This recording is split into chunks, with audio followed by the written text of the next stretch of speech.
Welcome to Shamford. I'm Jessa, and here we discuss all things 3D printing.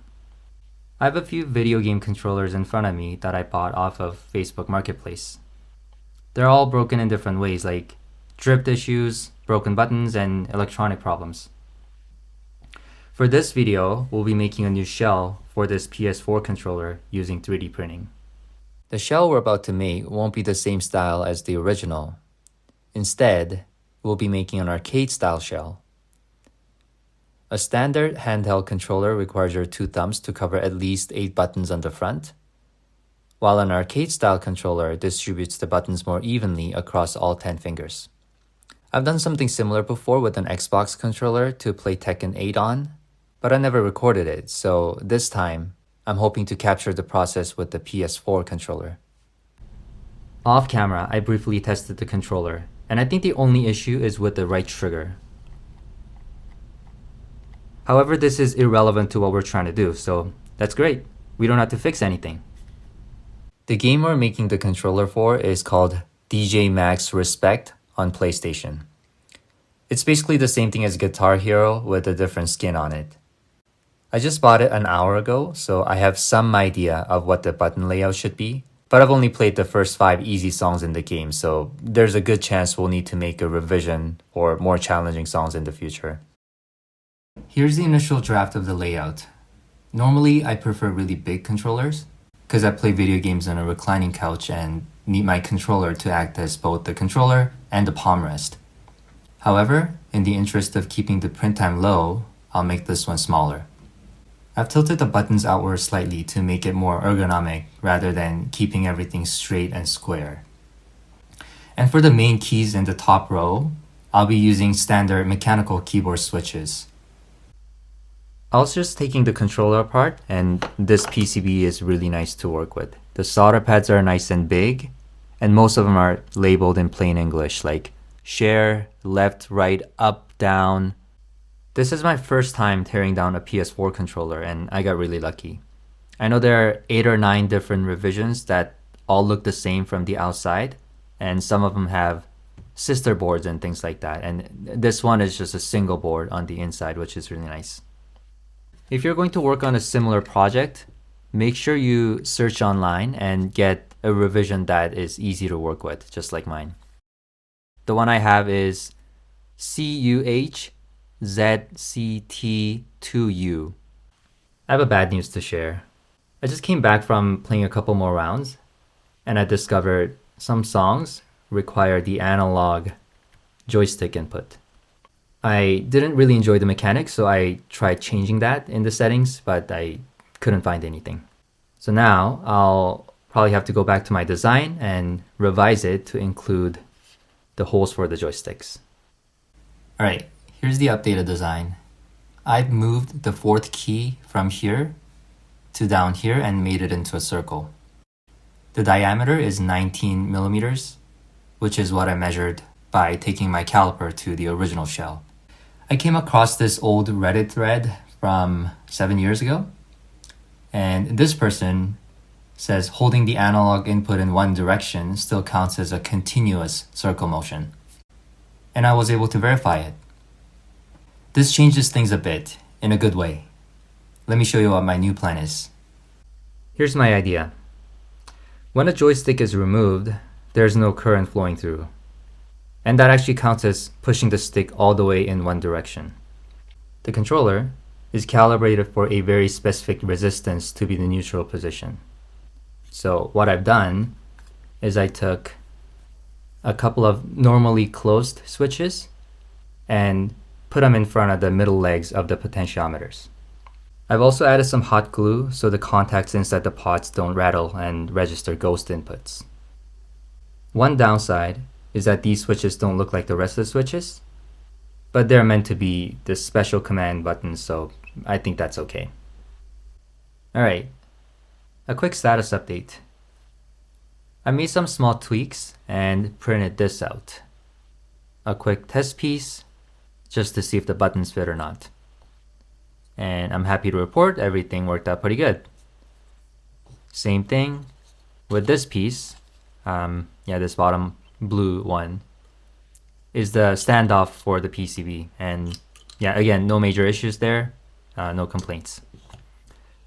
One thing that's not going so well, unfortunately, is the height of the controller, or how tall it's going to be.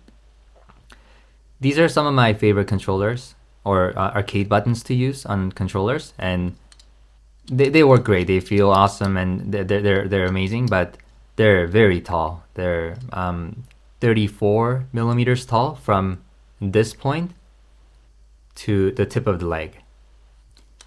Just to put things into perspective, the second tallest button I have, this one is about 19. So yeah, there you go. Those are pretty tall.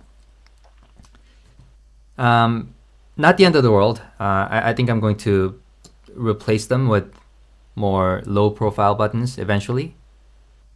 But yeah, for now, let's just focus on getting the project done. Hey, good morning. It is the next day. I started to print last night and I woke up to the finished piece this morning.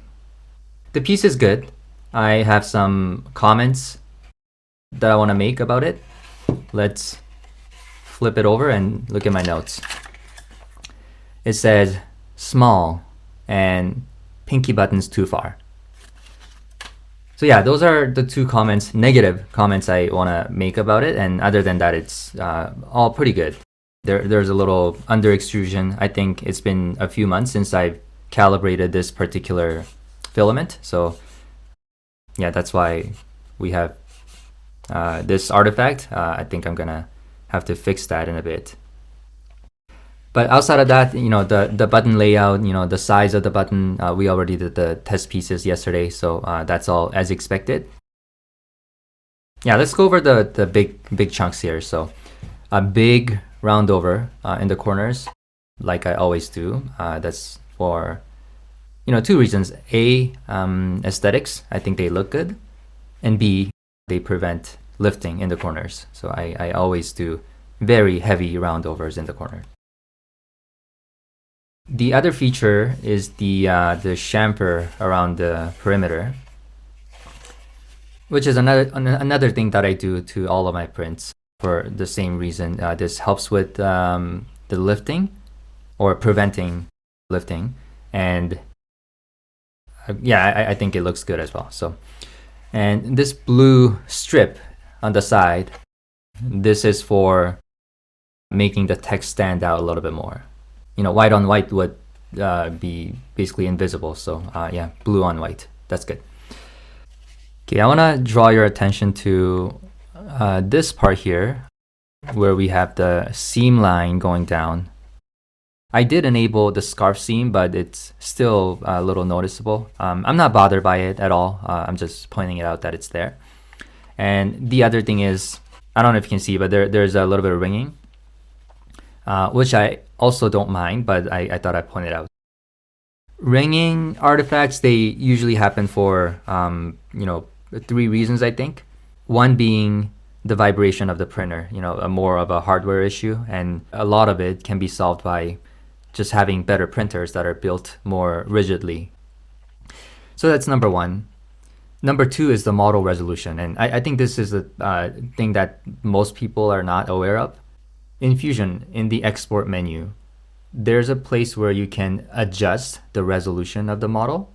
If you set a value that's really fine, it really helps with the ringing problem.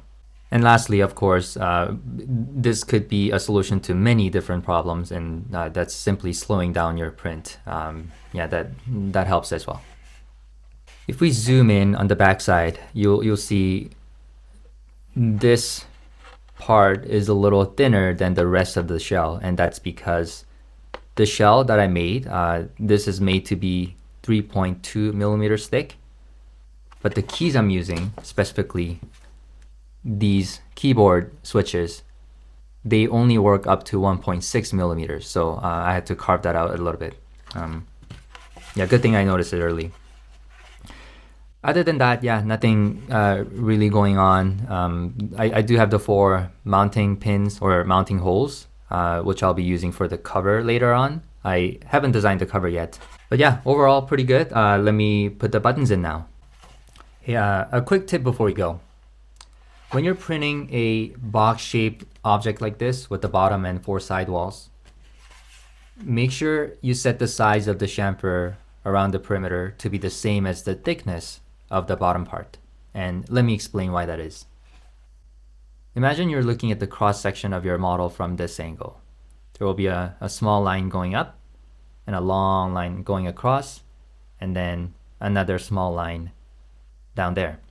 Wherever there is plastic in that cross-sectional view, you can think of it as high density areas. And inside the box, that's just air, so that's low density. And high density of plastic means it shrinks more as the temperature drops throughout the print. So if there was no chamfer at all, if this was a straight wall from top to the bottom, then you would see a very noticeable dip or a curve right where the density changes. But by strategically placing the chamfer right where that density changes, you can really blend that in and most of the time make that not very noticeable or even invisible. So a quick tip for you when you're printing boxes like this. Hey there, it's been a few days. I got distracted with life and had to step away from the project. But with the magic of video editing, when you're watching, it looks like everything's happening one day. I've gone ahead and wired up all the switches, no surprises there. I think I've shared all the plans in the previous video. One thing that's new though is this battery bay.